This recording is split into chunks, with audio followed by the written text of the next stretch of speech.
Okay, good evening. So, as people know, I'm Mike Stager, and I'm the host for the LaRouche Pack Saturday discussions. At least I have been for many of them. This is part of a LaRouche Pack class series that we've been holding with Tony Papert on the question not just on how to reform education, but what is the intent and purpose of educating the next generation? How do we educate them to become citizens and geniuses, not simply prevent them from being brainwashed and indoctrinated? And these are the kinds of questions of substance. So Tony's going to touch into that. I don't want to breach into his area, but I do want to set the stage appropriately tonight. And as many of you should already know, if you've been on the LaRouche Pack website and getting our emails, and Susan Kokinda did a very short but pungent write-up on a very important document that was released. It lacks certain aspects, but it should be read in and of itself because it stands as a note, as an indication of where LaRouche Pack, where the ideas of Lyndon LaRouche and the LaRouche movement, how these have now begun to penetrate into the very outright public national political discourse. So there was a congressman by the name of Jim Banks who wrote a document, 6 pages, to the House leadership, House Republican leadership, largely on funding, which of course means most of the members of Congress in anything, they spend most of their time at least doing it. Um, and his point was, we are not going to fundraise from a bunch of woke corporations like Delta or Coca-Cola or Major League Baseball or all of these fanatic corporations today that want to somehow suffocate and destroy the political discourse of the country based on some ideology. That instead, we are looking at a question of turning the GOP, and he makes this explicit, into the party of the working class, of the working people. So it's that question, and he's clear. The turn from Wall Street support, which supported Mitt Romney 3 times to one of Obama. Today it's 4 times to Biden to the one contribution to Trump in terms of dollars. 4 times the amount to Biden from Wall Street. You take the mechanics, the janitors, far more contributions to the GOP and Trump than to Biden. And the question is, is it willing to be the party of Lincoln and LaRouche, or is it going to remain the party of John Boehner and Paul Ryan, hardcore country club, Wall Street, Ayn Rand ideologues? And he's calling, Jim Banks calls for the condemnation of, not without naming them, the Liz Cheneys, the Paul Ryans, the ideologues that remain within this corporatist view of politics in our country, versus operating and working for and representing the working men and women of our country. That really is the definitive question of our time. It's what LaRouche Pack and Lyndon LaRouche himself looked to cultivate throughout the 70s and 80s. He was famous for telling a bunch of the very well-educated young people around him in New York who were engaged and provoked into politics against the war and for the country in some way, to get off the college campus, to go talk to the working class, find out the people that are actually making the steel and aluminum and working in the advanced factories, find out what their concerns are, find out how they're thinking, get a sense of what productive people need, and how the culture, the war, the drugs are destroying and tearing down their ability to be productive, creative human beings. Because that's really the question of responsibility. It's not to shut down all industry and production. It's to make those who have taken on the responsibility to be productive, to then have that quality of creativity, and as Mr. LaRouche put it, to be self-conscious, to be aware within one's own lifetime of the immortal contribution that we make to the future of mankind and the universe. To live conscious of that immortality, to have a sense of one's own soul transcending the characteristics of what Shakespeare would call that mortal coil. So, this is the Easter holiday. So for all of you celebrating that, happy Easter. It's a moment to reflect upon that deeper contribution that man made in the image of God is capable of contributing. And it's really that question, if you were going to sum it up, that really is the basis of transforming our educational system back into an American classical educational approach. We provoke in the child that living creative quality, which is the very bedrock of our nation, of our society, and really of mankind. So I'm going to leave my introduction there. There's a very real political fight. The fights for state boards of education, the fights for governors, are these questions of education, of where do we take society? At the same time, it's are we going to have a political movement and real representation of the productive layers of our country, which can make all of this work. So in that regard, I think it gives great importance to Tony's discussion tonight, and I will at this point hand it over to him. Terrific. Thanks so much, Mike. Um, what do we want, as LaRouche asks in a book that just came out, a collection of his writings called Genius Can Be Taught, which is available on Amazon. He asks, what do we want from a high school graduate? What do we expect from a high school graduate? It's not specialist knowledge, but a general moral and broad intellectual power. And that's what we'll be discussing, as we have been discussing so far, but we're going to carry it further and in certain new directions, also in preparation for other speakers who are going to be speaking in this series. He asks, what is the science of history? The science of history is nothing but citizenship. The science of history is what elevates the citizen, or let's say the potential citizen, from the little me who says they will figure it out somehow, they will do something, they won't let it happen, I have to be concerned with myself and my family. It's the science of history is what elevates him from that banal and useless condition into a citizen. Now, as we will be reporting on the site, and people are probably generally aware, many state legislatures are acting to outlaw critical race theory from their school systems, where it has been shoved in by the people controlling fake President Biden. And what, so, I mean, I think everybody listening knows what critical race theory is. It makes insane claims that the United States was founded on the basis of slavery. This is the 1619 Project out of the New York Times, that the Revolutionary War, well, they first said it and then silently retracted it, but initially said our Revolutionary War was a war to protect slavery, which is completely untrue. Our independence was in behalf of slavery and slave owners. And then they go into the present and say that every white person is necessarily a racist, whatever he does, whether he's aware of it or not. So it's racist indoctrination of the type which I'm sure nobody who lived through it, which many of you have not, but nobody who lived consciously through the 1960s and the Martin Luther King movement ever thought we would see in American schools. And now we're seeing it being shoved down the throats of American students. But as I said, many states are outlawing it. And they'll probably be moving also to outlaw some of the sexual indoctrination, which is also being shoved down the throats of school children. But we have to eliminate it. We have to outlaw it, as they're doing. But in doing so, we mustn't have illusions about what preceded the critical race theory and the weird sexual instruction. We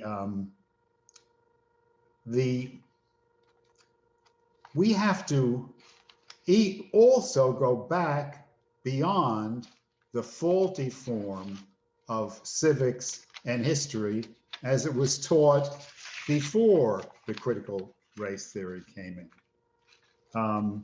That was also wrong and bad, as I'll describe. What Lyndon LaRouche says is that more generally, we have to eliminate from school teaching sociology, behavioral psychology, anthropology. All these are just nothing but pseudosciences.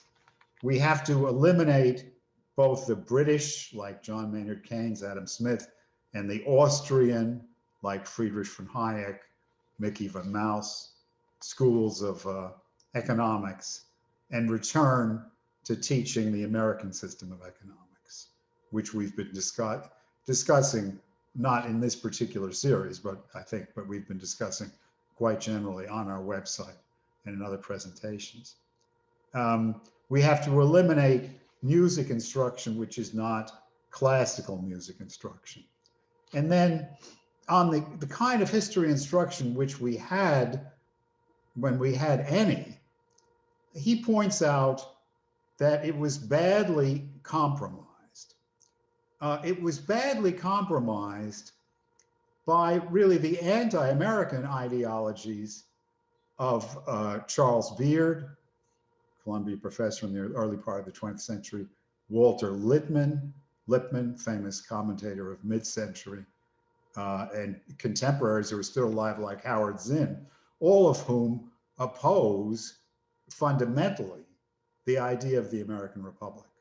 And that's not what we want to teach.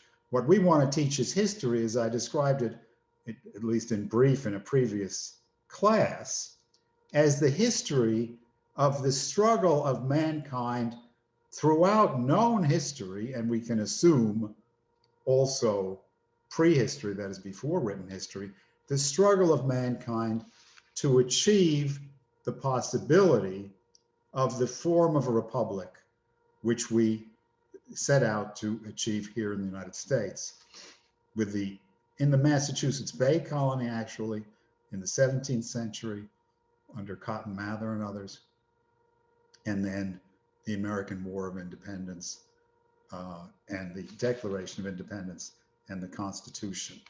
The history is correctly viewed as a long struggle of mankind to enable them to create, not just in one nation, obviously, but every place, in every nation around the world, to create the kind of republic which we set out to do here, dedicated to the general welfare, to the common good.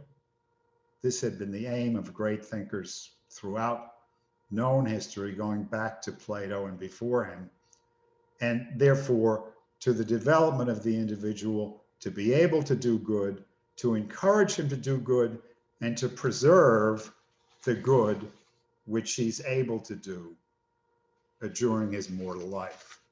Because, I mean, no matter how much good an individual does, it's up to the society what becomes of it. Is it annihilated? Is it wiped out? Or does it remain flourishing and increasing, as in Keats' poem, A Thing of Beauty?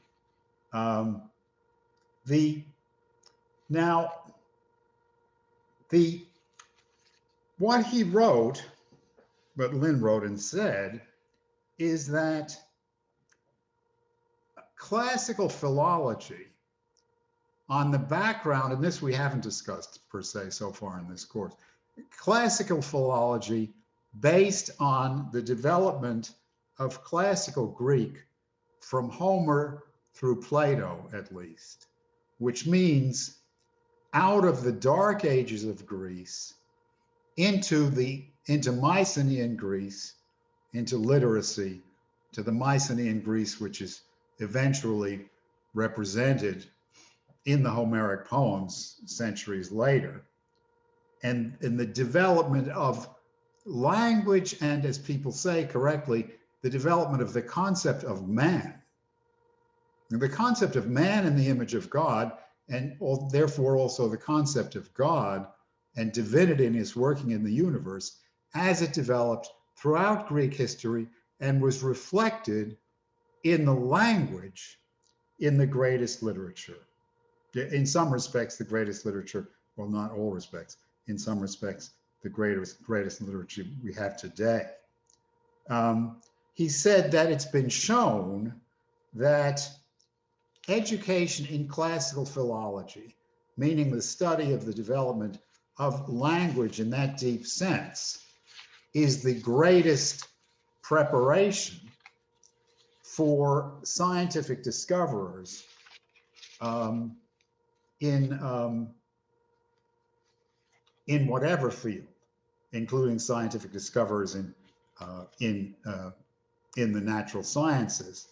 And he frequently referenced the example of Jacobi, a classical philologist who was drafted on an instant in Göttingen in the 19th century, the greatest German university, who was drafted on short notice to teach a course in differential equations, having no mathematical, but only a philological background, and not merely taught the course, but made great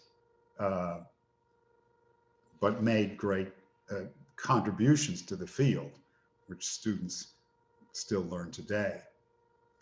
Now, I mean, against that background, I want to go into a question of metaphor, something which is extremely important not just merely important, but something which is essential and irreplaceable in the communication of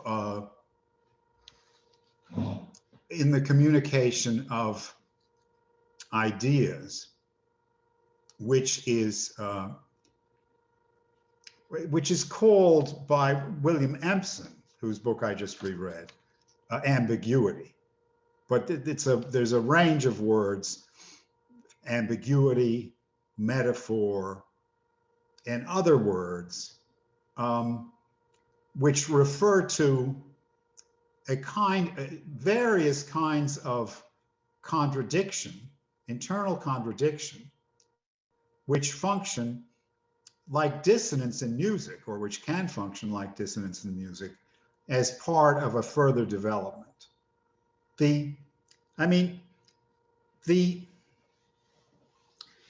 As I think we've discussed, how can you communicate ideas? Well, we discussed it in Q&A, actually. How can you communicate a new idea to another person? To give him the name of the idea means nothing, since he doesn't yet know the idea. You're giving him a name, but it's a name for what? Can you show him the idea?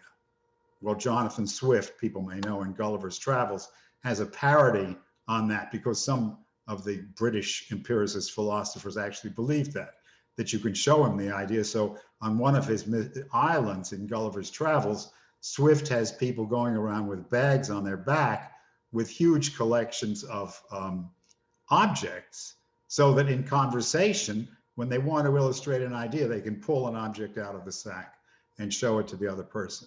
Well, clearly that's absurd. Ideas can't be seen. Ideas can't be touched. Ideas can't be smelled.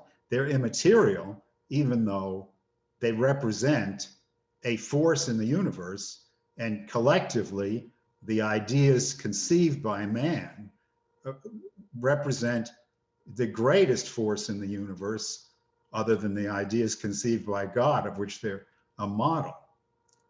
But they can't be seen, they can't be touched, they can't be smelled. How can they be communicated? All you can do is encourage, and really you can't force them to do it if they refuse. All you can do is encourage people to go through the mental processes which in your own mind resulted in the idea. Hoping, or that if they do this, they themselves will conceive the idea anew within themselves, which is the only way it can be done.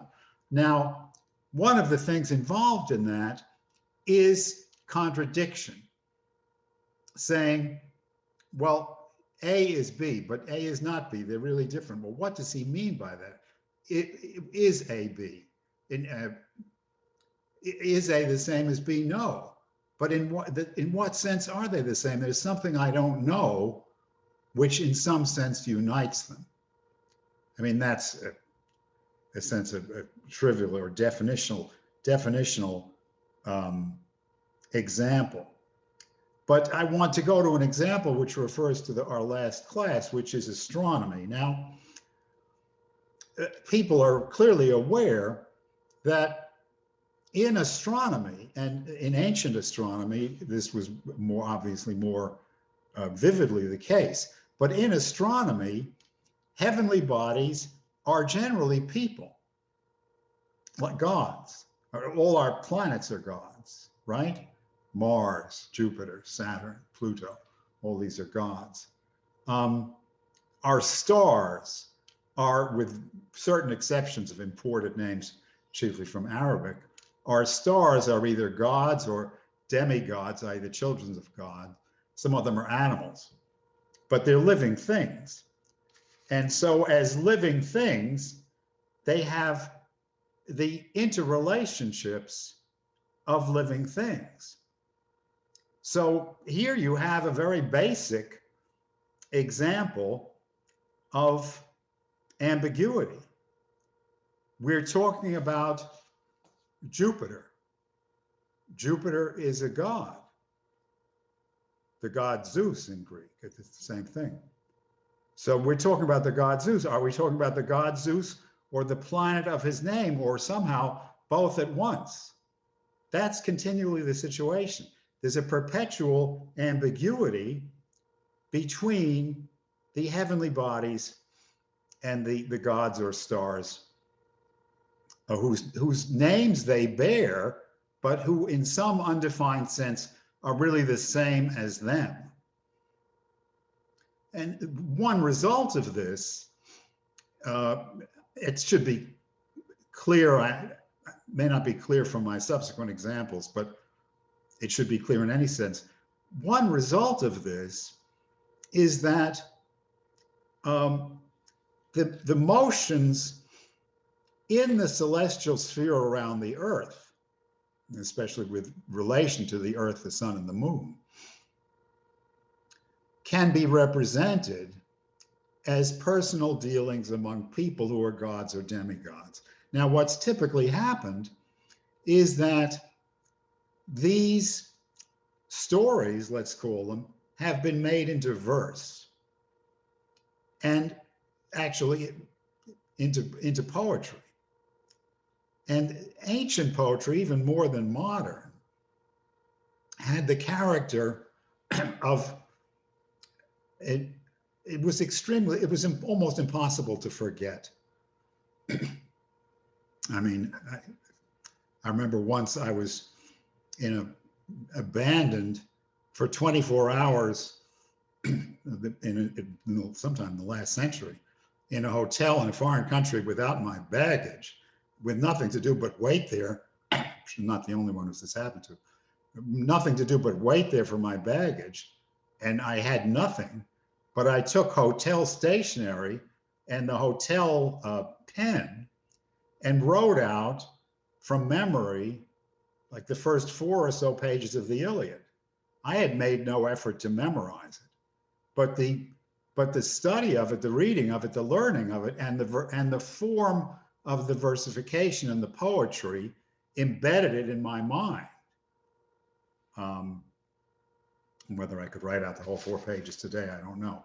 So in this way, what are actually astronomical observations are handed down in perpetuity in poetry, and in fact survive even in cases where the meaning is lost, which is part of what philology is about.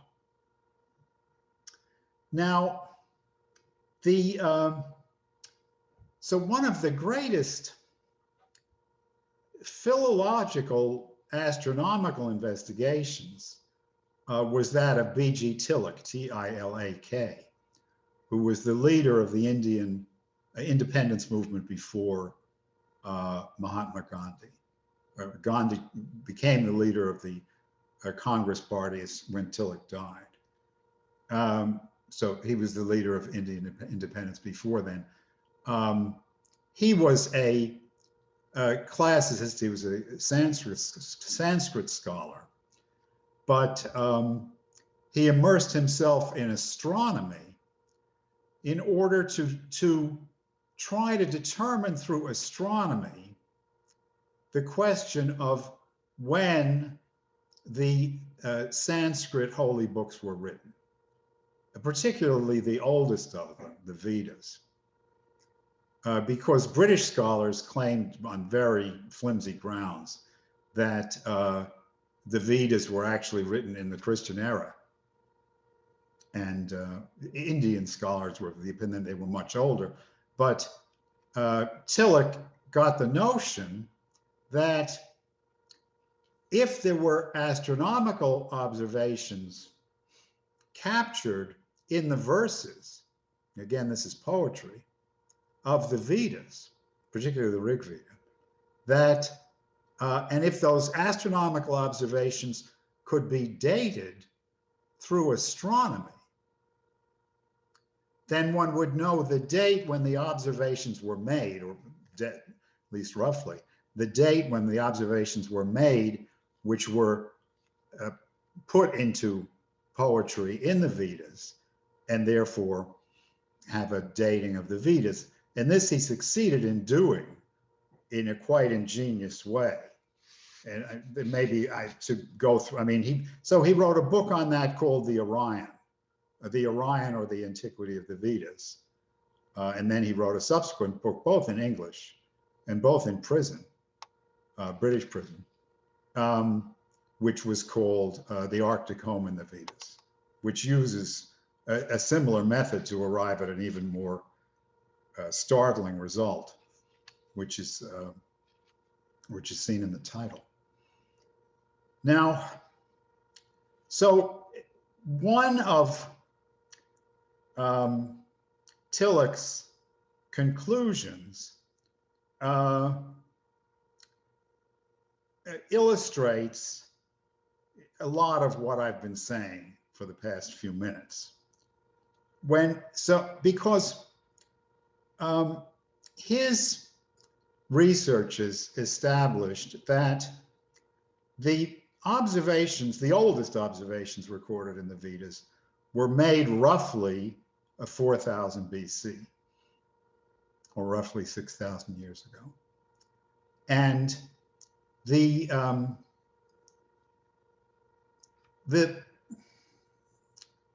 thing that he had been tracing throughout the centuries and throughout the millennia was the arrangement of the heavens at the time of the vernal equinox.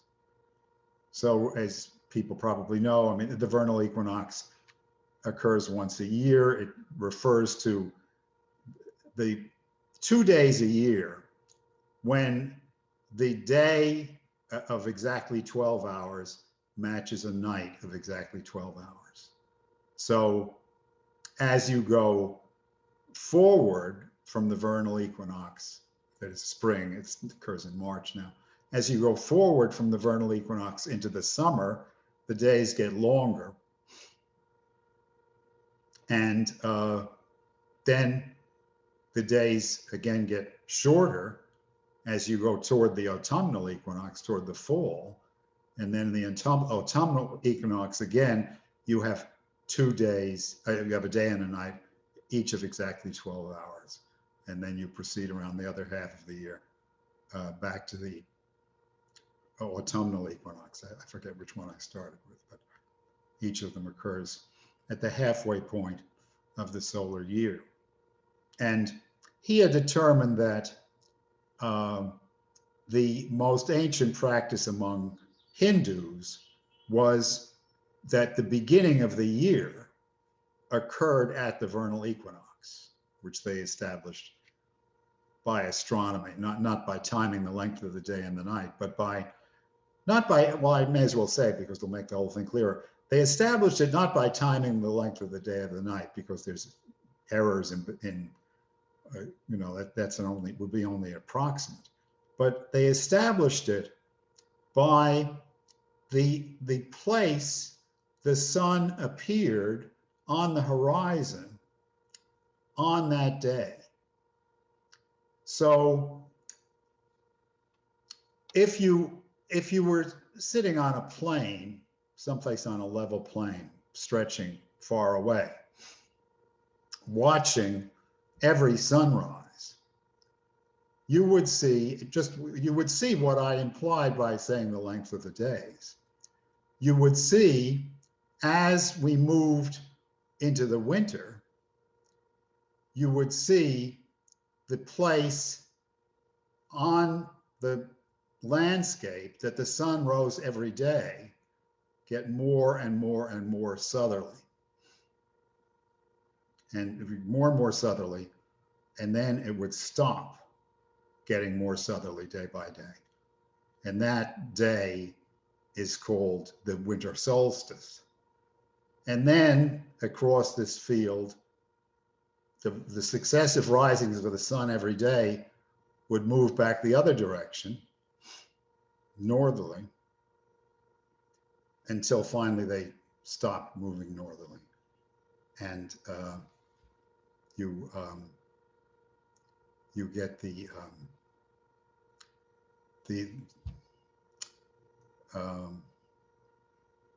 the summer solstice.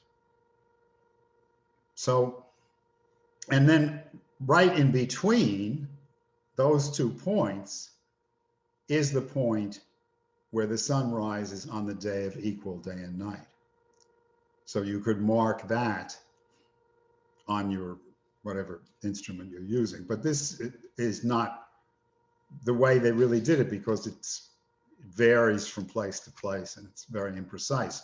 What they marked instead was the constellation at which the sun rose on each successive day. Because the sun is moving through the celestial sphere, and each day it rises in a different place, i.e. on the background of a different star. So the ancient astronomers marked the solstices, well, in this case, we're talking the equinox, they marked both the solstices and equinoxes by the star or constellation which the sun rose upon, which is sort of interesting because, of course, you can't see the constellation when the sun is rising upon it, but you followed it and you know it's there even though it's hidden by the sun. So he was tracking, and now, again, I'm giving the whole discovery, which is, I didn't think I would have to, but it turns out I do. The whole reason we have seasons is that the axis of the Earth is not horizontal relative to the plane in which we move around the sun, but it's tilted by 23 degrees. So that's the reason we have seasons. And when, you know, when the Earth's axis is most tilted toward the sun, then we have summer in the northern hemisphere. When it's most tilted away from the sun, we have it's most tilted toward the sun, we have summer in the northern hemisphere. Or it's most tilted away, we have summer in the southern hemisphere. And when it's actually when the axis is at 90 degrees, when it's at 90 degrees from the line to the sun, we have the equinox. So one would imagine, therefore, that the vernal equinox would always occur before the same star, and it would, except for something which the ancient Sanskrit astronomers were forced to find out, which is that the Earth's axis, by and large, like a gyroscope, the Earth's axis, by and large, maintains its orientation year after year after year as the Earth moves around the sun, but it doesn't quite. What it does in a long cycle of about 23,000 years, the axis maintains roughly the same inclination, but itself moves in a circle, like a top which is winding down. So this is responsible for what these Sanskrit astronomers discovered, and what Tillich didn't rediscover, but what Tillich applied to the successive observations over the millennia. They discovered the precession of the equinoxes, that at a 23,000 year cycle, the stars which mark the rising of the sun on the vernal equinox will themselves go through a cycle, which will return to the same constellation after 23,000 years, but will rotate around the celestial sphere during that 23,000 years. Another way of saying the same thing is that you can calculate, everybody knows, I think, you can calculate north roughly today by sighting Polaris, the North Star, although it's not. So if you make a sighting of Polaris, you're sighting roughly north, but not exactly. It's a few degrees off. And we know from the precession of the equinoxes that the sun, which is the North Star, will also rotate through a 23,000 degree cycle. It once was precisely Polaris, pretty much. And once more again, it will be in 23,000 years. So that, with introduction, I mean, this is what, with tremendous effort and very illuminating philology, Tillich established, and he also established that 4,000 BC, that's Orion, that at 4,000 BC, the vernal equinox was at Orion, meaning again, the constellation Orion, which you can see in the sky or have somebody show you what's called the Hunter Orion, that on the day of the vernal equinox, the sun rose in the constellation Orion. And we know by the cycle I cited that that was roughly, give or take, 4,000 BC. He also established by the same method that in 4,000 BC, the Persians, the Greeks, and the Indians were together as one people. I mean, again, we know through philology that these languages are extremely closely intermeshed, that they developed from a common language, which we can reconstruct. This was the great effort of Indo-European philology, of Germans of the 19th century, which was so central to the classical education program. These languages emerged from a common predecessor. We can reconstruct the predecessor. Now we know that the predecessor was the language, a language, which all of them undifferentiatedly spoke in 4,000 BC. Now, and they shared, and this goes back to my point about the ambiguity of astronomical observations and and the worlds of God, the world of gods and spirits. They shared virtually identical myths, in particular about this. So, at the vernal equinox at 4,000 BC, what the observer saw was the horizontal Milky Way in the sky. I mean, if you look for it, if you don't have a lot of incident light. Above it and to the east, I mean, this is I'm making my direct words backwards, so this is your east. Above it and to the east was the star called Canis Major, or the big dog, which the Greeks at one time also called the dog. They changed the name to Sirius, but above it and to the east is Canis Major, or the big dog. Below it and to the west is Canis Minor, or the little dog, which the Greeks called actually the foredog, Procyon, because the entire celestial sphere was moving to the west and, moving to the east. And no, I'm sorry, moving to the west. And the moving to the east, I guess. And the foredog was, was moving to the east. And the foredog was preceding the dog on the other side of the Milky Way.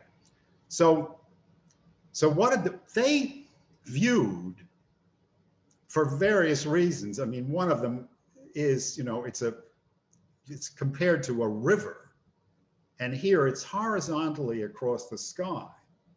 So they viewed the Milky Way as being the boundary between the upper world and the netherworld, or the world of the living and the world of the dead, or representing that boundary. And like the river Styx, or other rivers of the underworld also, but the river Styx is the best known. And in their mythologies, well, in the Greek mythology, I think people know that the three-headed dog, or some different numbers of heads sometimes, but the three-headed dog Cerberus guards the approach to the river of the underworld, or he guards the approach to the underworld. He's the dog of Hades, who's the god of the underworld. He prevents people from, unauthorized people from entering, like any guard dog, up there above the Milky Way. And then there's another dog below. So I don't know of this from Greek sources, but in the Persian mythology, there's a counterpart, supernatural dog with multiple eyes in this case, which is guarding the other side of the river to prevent unauthorized exit from the underworld into the world above.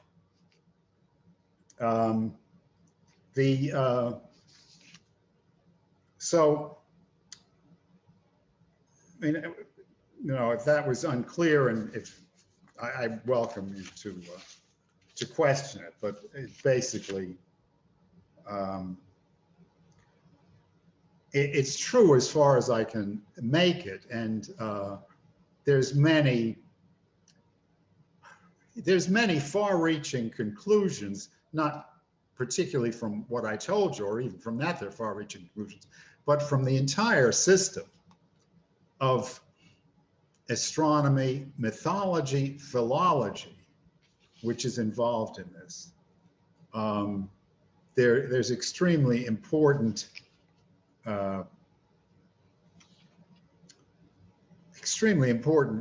factors and of human development over the millennia, and therefore of man himself. Now, I want to switch to another form of ambiguity or metaphor seen in Shakespeare. And the first example I'm using is from William Empson's book called Seven Types of Ambiguity. Lynn read this book, Lyndon LaRouche. He said he learned a lot from it. It confirmed a lot of his longstanding views, but that he didn't want to go on record as endorsing Empson's understanding of poetry as a whole. Now, if you read the book, it'll become pretty clear that when they went through three editions, one in the 1930s and one in 47, and maybe I think one in 56. Empson is now deceased. When he wrote his first edition in the 30s, he was under tremendous pressure from the school of the modernist, fascist actually, school of T.S. Eliot, for those who may recognize that name, Ezra Pound, a lesser known British critic named I.A. Richards. And unfortunately, Empson felt himself compelled by force of public opinion to adopt various of their prejudices into his book, which then he tried to get rid of in subsequent editions, among other things, by writing footnotes which contradicted the text. But the biggest single the biggest single area of dispute was that Eliot and his crazy friends insisted that Keats and Shelley were adolescents and really semi-worthless as poets, that they had the brains of adolescents. So Empson felt forced to make concessions to that view in his first edition, spent much of his time editing the next editions, trying to edit these things out. But he begins and ends the book with lines from Act 3, Scene 2 of Macbeth. I mean, Macbeth, and incidentally, and I think you'll be hearing more about this, Macbeth was Lincoln's favorite play. I mean, you know from, I think, discussion, or you just know, that Lincoln was a tremendous reader of Shakespeare, that every place he went, he had Shakespeare with him, that he read Shakespeare aloud to visitors, to his cabinet, and to many others, or either read it aloud or recited from memory in some cases.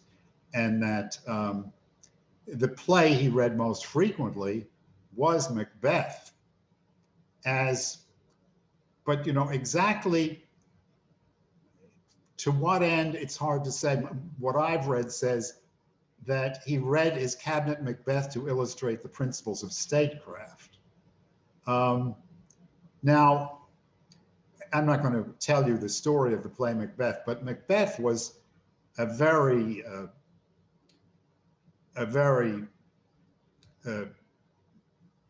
it was a borderline psychological case.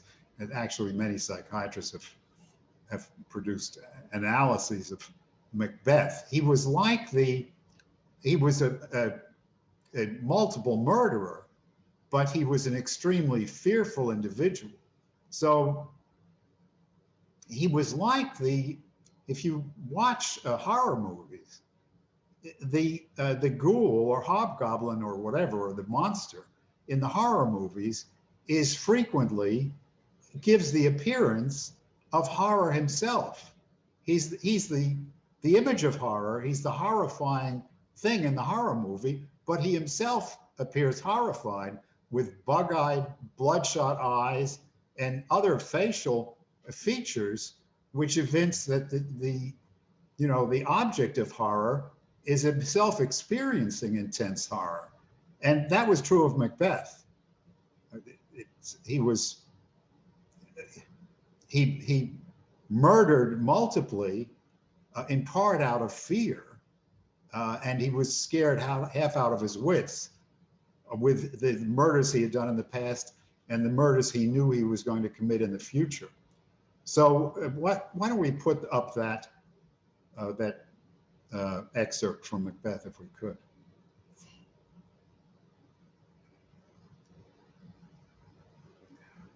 Yeah, here it is. Good. So what the scene is that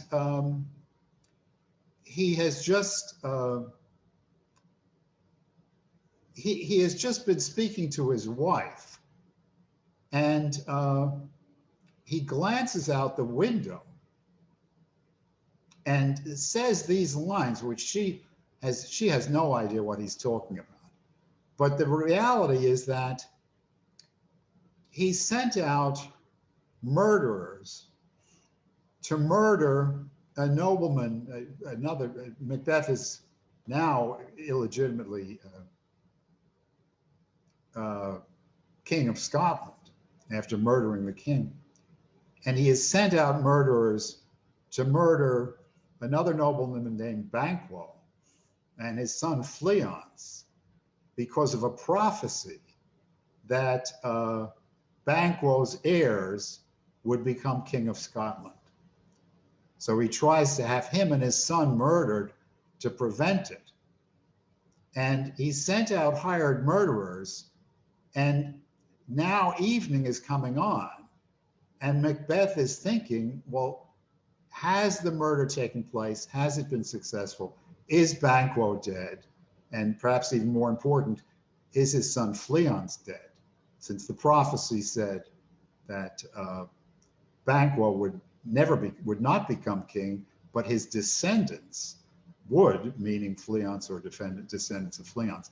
So Macbeth says, and recite it the best I can, I guess. This is the end of a line. It says, "Come, sealing night, scarf up the tender eye of pitiful day, and with thy bloody and invisible hand, cancel and tear to pieces that great bond that keeps me pale." And these lines are not italicized in Shakespeare, just for emphasis here. He says, "Light thickens, and the crow makes wing to the rooky wood. Good things of day begin to droop and drowse, while night's black agents to their praise do rouse. Thou marvelst at my words, but hold thee still. Things bad begun make themselves, things bad begun make strong themselves by ill. So prithee go with me." And then he turns away from the window. So he's looking out at the evening. He's thinking, has the murder been done? The whole thing is strange. And the strangest is the lines which were, or the part line and line which were italicized. "Light thickens, and the crow makes wing to the rooky wood." What does it mean? What Empson says is that a crow can either mean a solitary carrion-eating bird, and for this reason, for instance, in Japan, it's a symbol of, it's an ill omen. The crow makes wing to the rooky wood. But the other thing a crow could be is just a rook. They're both black birds. So light thickens. This itself is a strange metaphor. The crow makes wing to the rooky wood. To do what? Is it to join the other rooks like himself and go to bed? Or is he going to murder them? And Empson points out also that it's not clear whether the crow is one of the good things of day or one of night's black agents. And what he says is Macbeth longing to rejoin the other crows or rooks? Can he do it? Or is he forever unable to? Because, he's done his first murder. He's about to do his second. Things bad begun make themselves strong by ill. Is he putting himself in a situation where never will he join the other rooks or crows, as the case may be? So it's completely ambiguous. And in Empson's view, and I think correctly,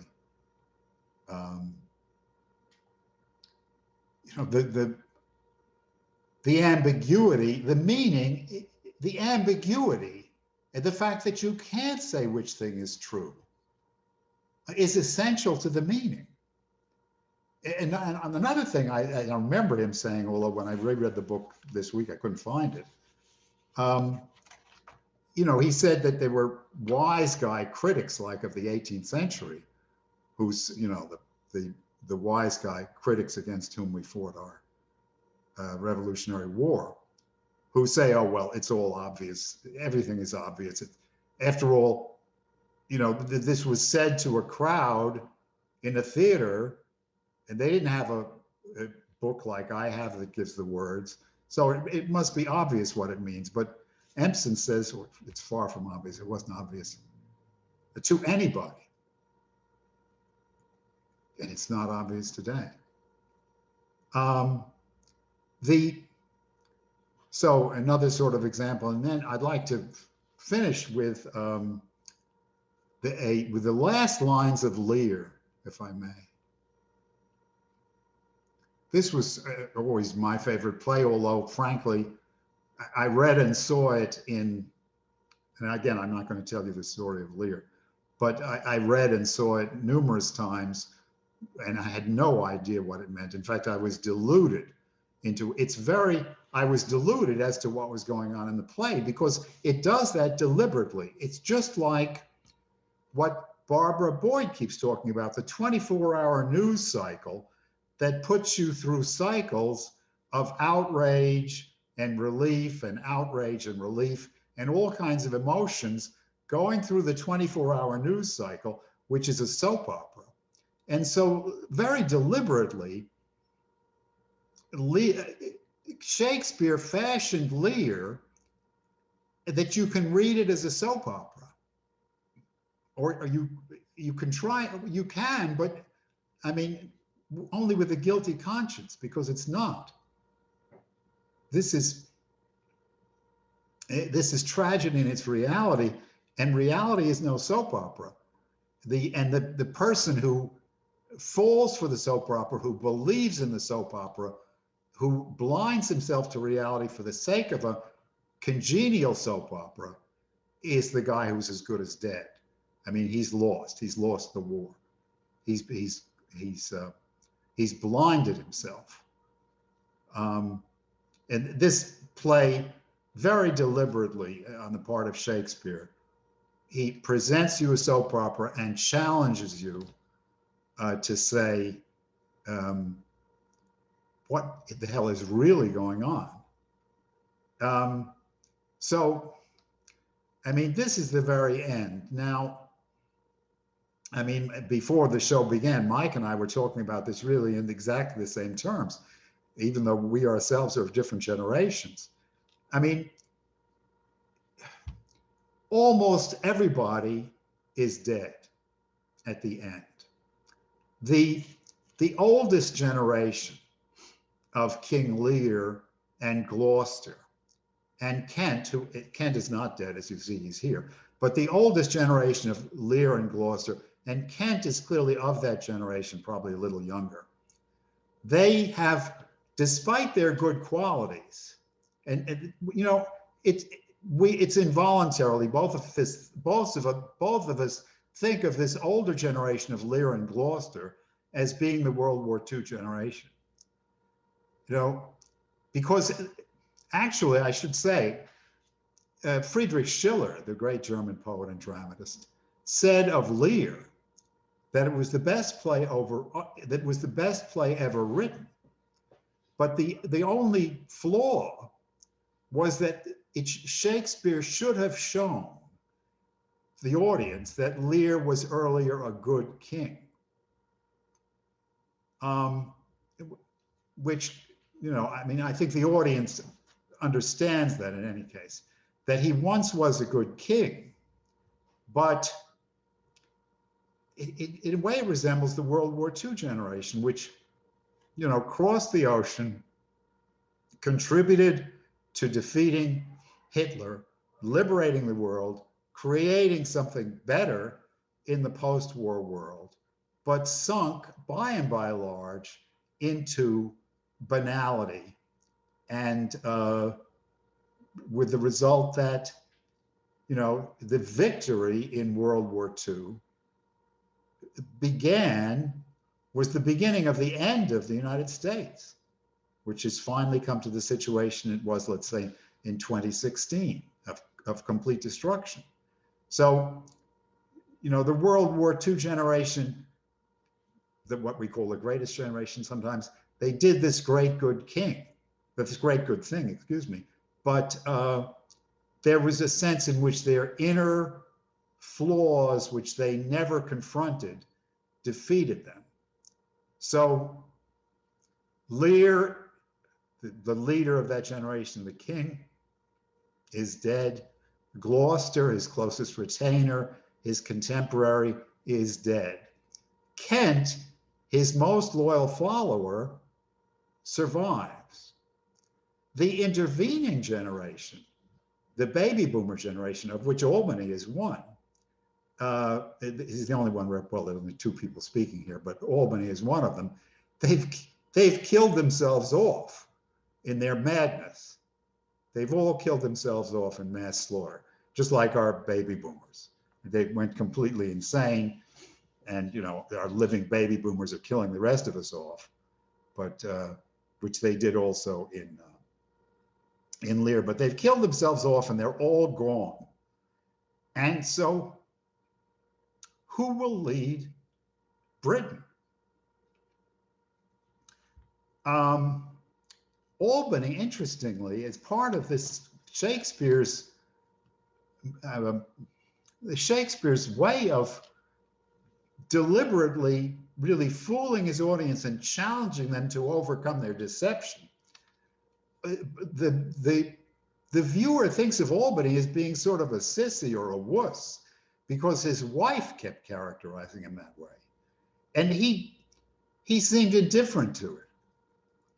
But finally, when you look at it again, you think, well, of course he should be. His wife is a monster, and of course her criticism means nothing. He should be indifferent, but you don't realize that for a while. So I'll read it, give my conclusions, and open to discussion. So everybody's dead. Lear, his loyal daughter Cordelia, are dead. The two evil sisters, the disloyal, murderous daughters, have actually killed each other. Edmund is dead. So pretty much everybody is dead except the people who are speaking here. And Albany says of all the dead bodies, bear them from hence. Our present business is general woe. And then he addresses Kent and Edgar. Edgar is the loyal son of Gloucester, Lear's contemporary. He addresses Kent and Edgar and says, and Kent was the loyal retainer of Lear against all the disloyalty. And then also he's the oldest person here on the stage. He says to Kent and Edgar, friends of my soul, you twain rule in this realm, and the gored state sustain. Because, I mean, as we would say today, I mean, the whole elite, everybody who had power and authority in Britain, with these few exceptions, has been destroyed. So he says, you twain, meaning you two, rule in this realm, and the gored state sustain. Kent says, I have a journey, sir, shortly to go. My master calls me. I must not say no. What does that mean? I have no idea. Except we do know what's most important. It means no. I am not going to rule in this realm. I'm going to do something else, whatever it is. So, and then Albany says, again, it's clear enough what he's saying, but what it means is not. He says, really, in my view, he says, the weight of this sad time we must obey. Speak what we feel, not what we ought to say. The oldest hath borne most. We that are young shall never see so much, nor live so long. And they leave. So this again, in my view, it's complete ambiguity.